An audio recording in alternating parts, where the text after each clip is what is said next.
If you're a homeowner in Ontario struggling with debt, you may be wondering how bankruptcy and mortgage foreclosure work, and more importantly, how they affect each other.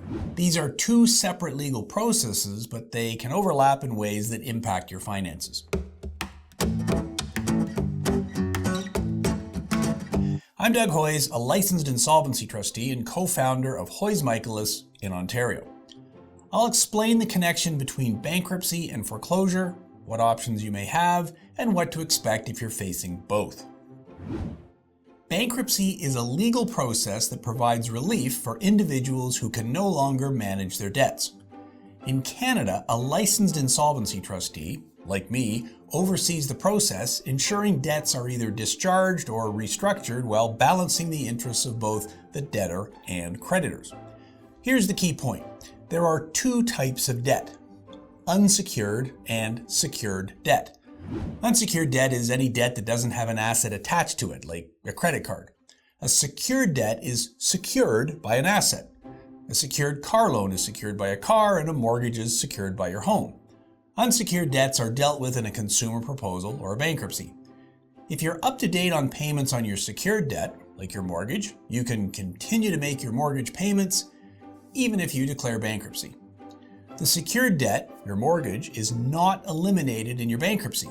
It continues to exist, which is good because if you're up to date on your payments, that means you can keep your house. But what if you're behind on your mortgage payments? Well, for homeowners, bankruptcy doesn't erase mortgage debt. Mortgage lenders still have the right to enforce the terms of the mortgage agreement. Foreclosure happens when a mortgage lender takes legal action to take over a property due to missed payments. In Ontario, the process can take months or even longer, giving homeowners some time to explore solutions before the property is sold. Can a bankruptcy stop foreclosure? Ultimately, no.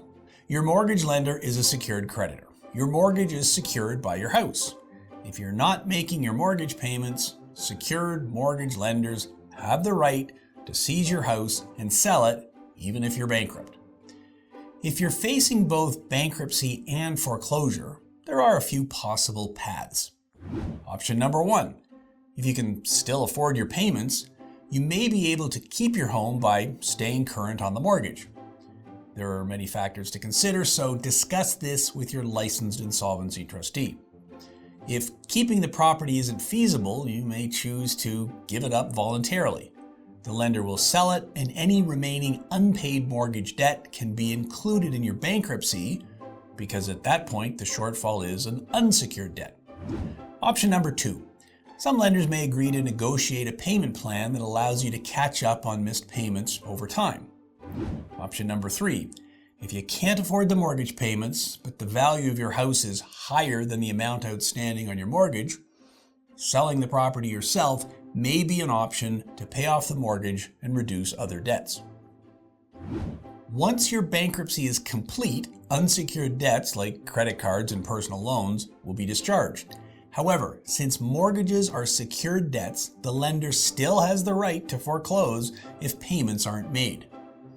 Bankruptcy and foreclosure are serious financial situations, but understanding your options can help you make informed decisions.